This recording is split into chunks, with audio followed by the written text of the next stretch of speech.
pinaglalaroan niya? Ay, ang cute. Ito yung isa, oh, bato. Bato ba yan? Yung isa, yung bato yung nawakan niya. Kaya nga, batong puti. Ayaw Oh, din ayun, siya oh. bitawan, oh. Ang cute nga eh.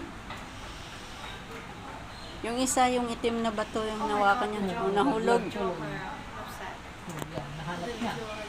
Oh, no more.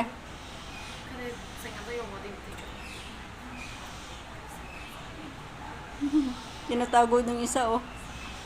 Yung batong puti. Matanda na siya. Ang cute, oh. Ay, ang cute. Kinuha niya ulit. Oh, kinuha ulit yung bato, oh. Ah, saan na yung bato mo? Oh, pwede na, kinuha niya na.